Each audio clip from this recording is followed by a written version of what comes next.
السلام عليكم ورحمه الله تعالى وبركاته. مرحبا بكم في فيديو جديد في قناه شيوات صوفي. اليوم ان شاء الله غنقدم لكم هاد التشكيلات ديال الصابلي اللي درتهم بعجين واحد العجين اقتصادي تيخرج واحد الكميه وفيره.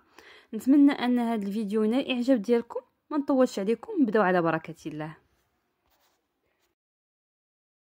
فبالنسبه للمقادير غادي نحتاجوا العلبه ديال المارغرين من وزن 250 غرام، عندنا 4 البيضات، عندنا 2 كيسان ديال الزيت، 2 كيسان ديال السكر كلاصي.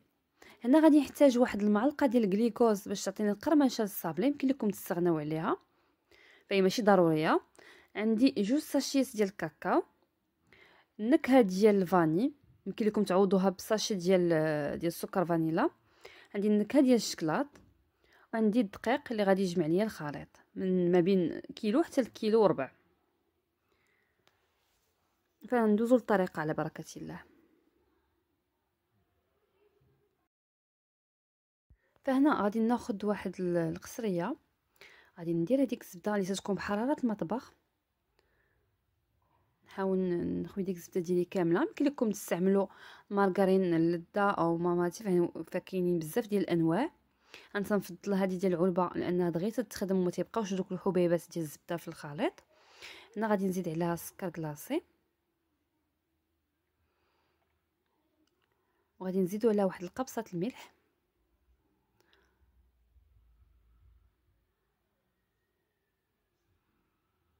من بعد غادي نخدم هذيك الزبده والسكر كلاصي مزيان حتى نحس داك السكر انه داب ليا مع الزبده.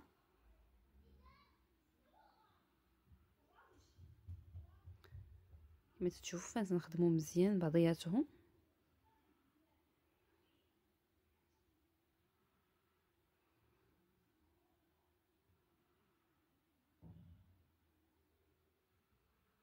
من بعد غادي نزيد الزيت، نزيد شويه بشويه وانا تندخل هذاك الزيت مع الزبده والسكر هكا باش ينسجموا بعضياتهم يقولوا لي خليط واحد.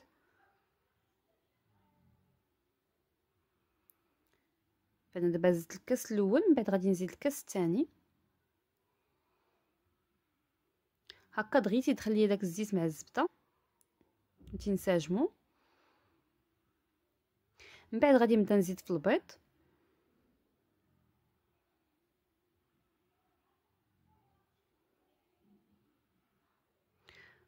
كما تشوفوا وحده بوحده وانا تنخلط هكا باش يولي عندي واحد الخليط اللي هو متجانس.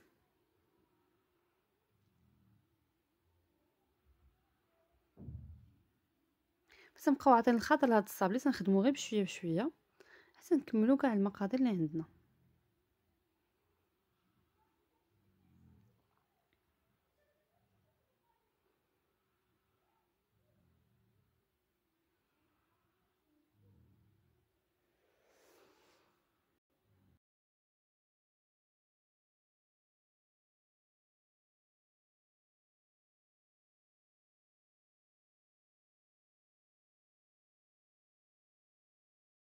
فهنا انا خديت واحد الكميه من الخليط.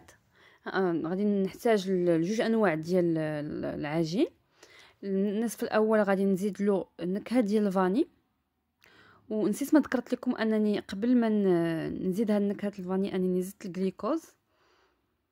هنا غادي نبدا نزيد في الدقيق شويه بشويه باش نجمع هذاك الخليط او نجمع داك العجين ديالي. غادي نجمعو غير برؤوس الاصابع، ما نعجنوش هاد العجينه هادي باش ما يديفورماش لينا هذاك الصابلي من بعد ملي تندخلوه يطيب.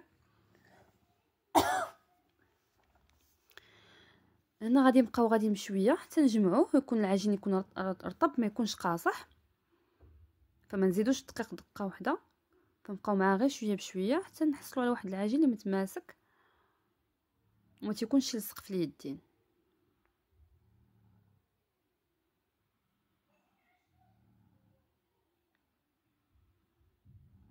فطبيعه الحال يمكن لكم تنكهوا باي نكهه بغيتو. يمكن لكم بلاصه الفاني تزيدوا النكهه ديال الصابلي او النكهه ديال اللوز. كاين بزاف ديال النكهات اللي تيتباعوا عند اللي تيبيعوا لوازم الحلويات.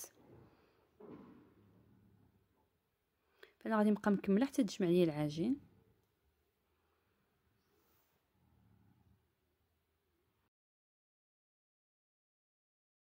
فمن بعد ما جمعت العجين فنقسمو لثلاثه كما تشوفوا تيكون رطب ما تيجيش قاصح. فمن بعد ما وضعت داك العجين اللي خدمت في بلاستيك غذائي وضعته في الثلاجه يرتاح، هنا انا بديت نخدم في داك الكميه اللي بقات ليا، زدت ليها نكهه ديال الشكلاط وهنا غادي نزيد عليها الكاكاو. فانا غادي نخلي العجين ديالي يرتاح ليله كامله، فيمكن كنتو مزروبين به يمكن لكم تخليوه اقل مده ساعه في الثلاجه هكا باش عاد تخدموا به تيكون ارتاح مزيان. غادي نبدا نفس الطريقه، غادي نبدا نزيد الدقيق شويه بشويه وانا تنجمع في الخليط. فغنبقى معاه شويه بشويه. فهاد النكهه ديال الشكلاط فايته تجي بنينه بزاف وتجي الريحه ديالها رائعه، فنتمنى انكم تجربوها. غنبقى كما تشوفوا شويه بشويه مع العجين ديالي تنجمعو، وتا هو نفس الطريقه نجمعوه في بلاستيك غذائي ونديروه في الثلاجه يرتاح.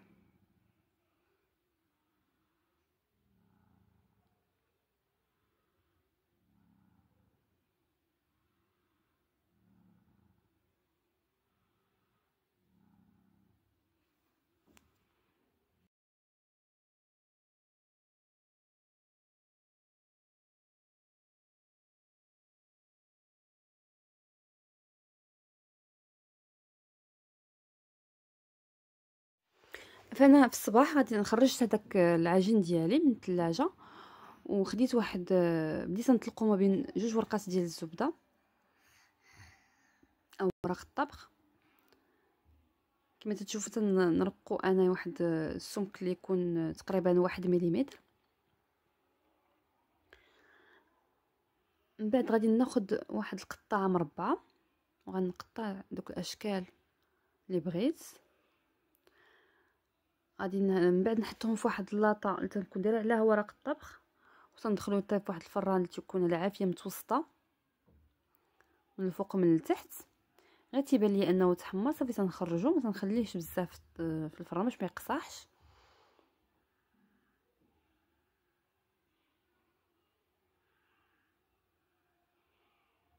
كما تشوفوا تيكون واحد السمك اللي رقيق. وهذوك الزوائد اللي تيبقاو فتنحيدوهم ومن بعد تنجمعهم وتنعاود نخدم بهم، ما تندلكهمش غير تنجمعهم بيديا وتنعاود نخدم بهم. فغنكمل حتى نكمل الكميه اللي عندي.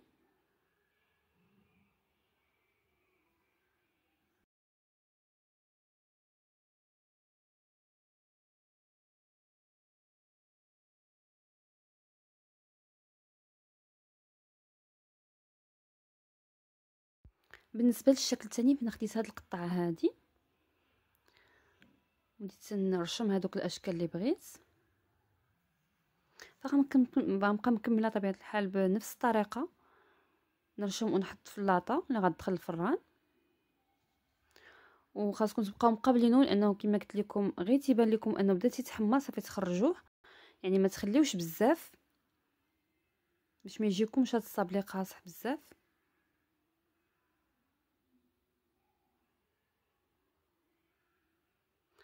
فغنبقى مكمله حتى نكمل هاد الشكل حتى هو.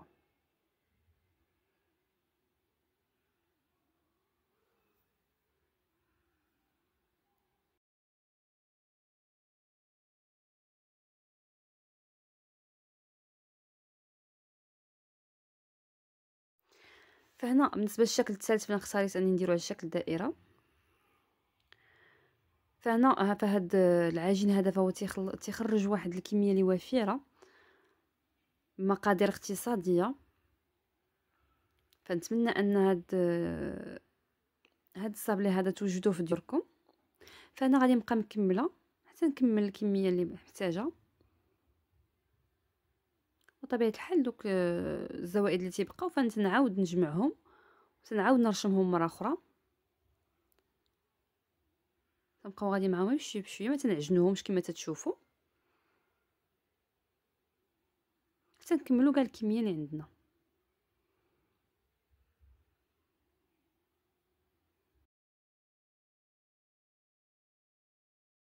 وهذه هي الكميه اللي خرج ليا هاد العجين ديال الصابلي. فانا تيجي محمر على هذا الشكل. فهنا بالنسبه للتلصيقه غادي نحتاج نيسلي كراميل والناباج. انا خلطت 2 معلقات كبار ديال نيسلي كراميل مع 2 معلقات كبار ديال الناباج. بالنسبه للشكلاط انا ذوبته، خديت شكلاط ابيض وذوبته في حمام مريم، من بعد درتو في دوك ليمول ديال البلاستيك، دخلتهم للثلاجه حتى شدوا راسهم مزيان. بعد انا زينت بهم.